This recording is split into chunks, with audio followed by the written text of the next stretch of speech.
퇴직금은요. 네. 훨씬 높아. 산출되는 연봉보다 퇴직금은 근속연수에 따른 배수가 붙기 때문에 그쵸. 훨씬 더 많은 금액이 될 수 있다는 그쵸. 얘기예요.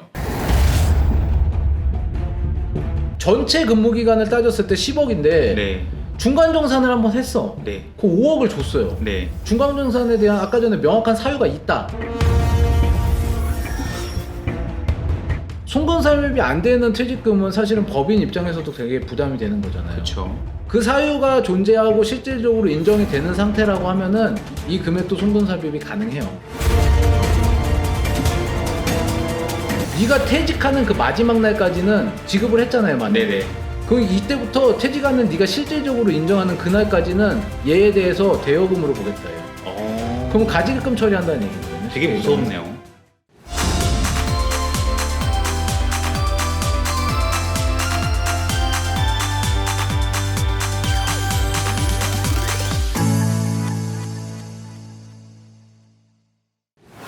네, 안녕하세요. 오너스 경영연구소의 조 팀장입니다. 네, 안녕하세요. 김희사입니다. 네, 오늘은 이 퇴직금 관련돼서 얘기를 좀 논해보고 싶은데요. 근데 이 퇴직금을 준비할 때 많은 분들이 세금 관련해서 궁금해 하시는 것 같아요. 그래서 오늘 이 내용으로 조금 얘기해보면 좋을 것 같습니다. 네네네. 우선 대표님의 퇴직식이나 이런 부분에 대해서 좀 어느 정도 기준을 좀 잡아줄 수 있을까요? 솔직히 대표님 퇴직 시기를 기준으로 잡는다고 하는 게 제가 그렇게 많이 다녀봤는데 정년을 정해놓은 법인은 거의 없어요. 그게 무슨 소리냐면은 하실 수 있을 때까지 하신다는 얘기거든요. 보통 중소기업이 많이 그러죠. 그쵸.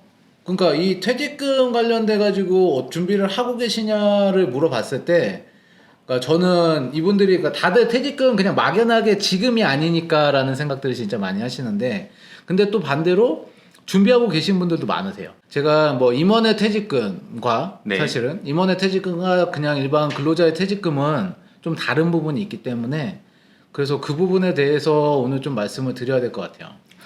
임원의 퇴직금이랑 직원의 퇴직금 어떤 차이가 좀 있죠? 일단은 직원 계산 산출하는 방식 자체가 좀 다르기는 해요. 네네. 근데 그거는 뭐 대부분 알고 계실 것 같고, 뭐 단적인 예로 들었을 때 직원분들은 퇴직 직전 3개월이라고 얘기를 해요. 보통 그렇죠. 그런데 임원분들 같은 경우는 3개월이 아닌 3년.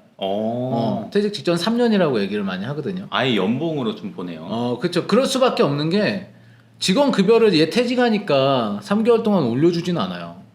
그렇죠. 근데 임원분들은 가능하거든. 네네. 그러니까 이게 악용하기 시작하면은 한도 끝도 없이 악용이 되기 때문에 기준 자체를 좀 그렇게 다루는 경우가 있는 것 같고, 네네. 제 생각에는 그런 것 같아요. 근데 이제 일단은 임원분들이 퇴직금을 얘기를 할 때 제가 물어봐요. 네. 대표님한테. 대표님 퇴직금이 대표님 비용 처리, 그러니까 쉽게 얘기하면 비용 처리, 송금 삽입 자체가 네. 송금으로 삽입이 되는 것 같습니까? 라고 물어봐요. 되는 거 아닌가요? 될 수도 있고 안 될 수도 있어. 그럼 만약에 이렇게 되면, 만약에 송금이 안 된다, 네. 비용 처리가 안 된다 라고 하면 어떻게 하실 거야? 그러면 이거 나중에 다 가지급금으로 쌓이는 거 아니에요? 이게 되게 어마무시할 수밖에 없는 게 퇴직금은요. 네. 훨씬 높아. 산출되는 연봉보다 퇴직금은 근속연수에 따른 배수가 붙기 때문에 그쵸. 훨씬 더 많은 금액이 될 수 있다는 그쵸. 얘기예요. 근데 그 금액이 비용 처리가 안 돼. 그럼 법인 입장에서도 굉장히 큰 손해가 될 것이고, 그랬을 때 문제가 되는 게 되게 많다는 얘기거든요.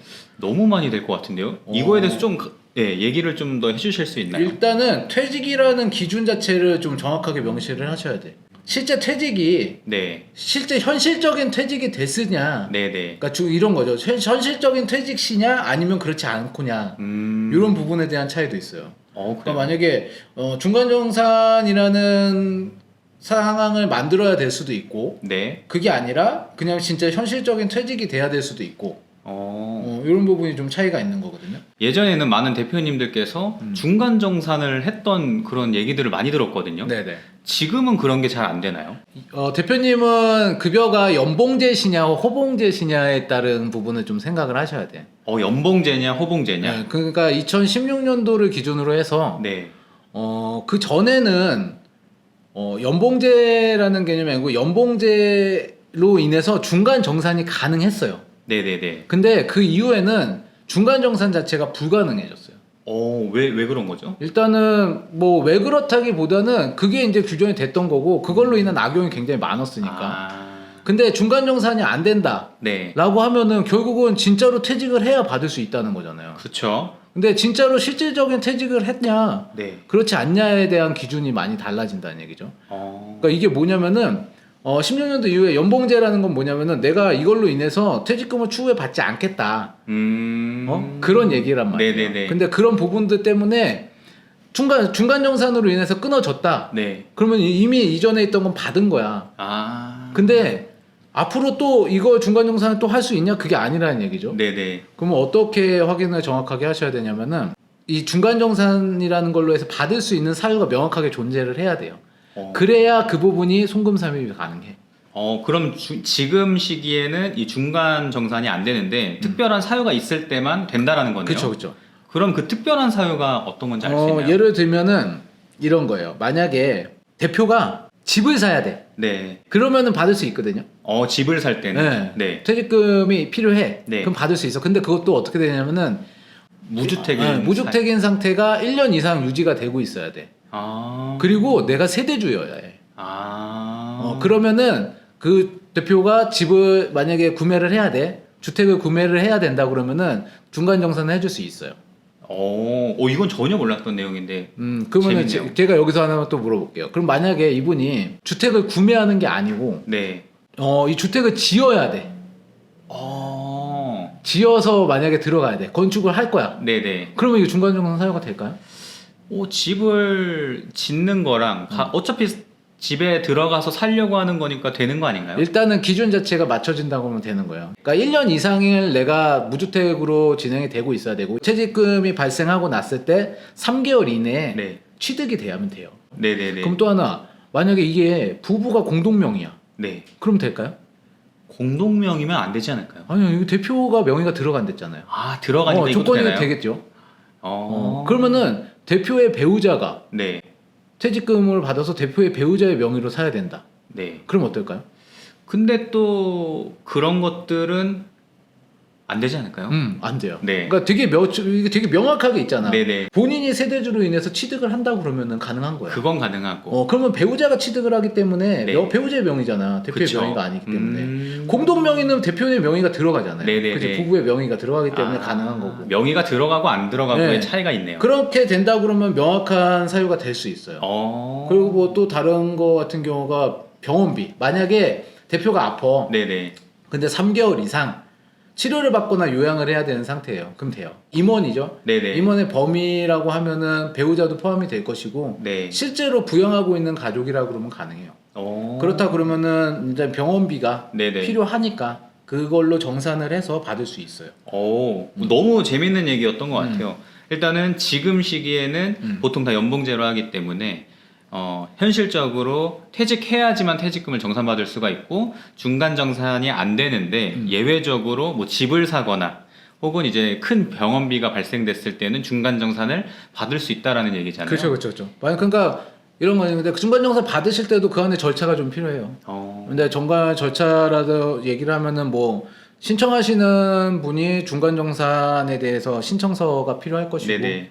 거기에 대한 관련 뭐 증빙 서류가 준비가 되셔야 되겠죠. 그런 또 서류 업무가 또 필요하네요. 뭐 자질구레한 서류 업무들이 좀 필요한 상황이 되는 거죠. 네네. 근데 이런 사유가 만약에 이건 제가 그랬잖아요. 예외적인 사유라고. 네네.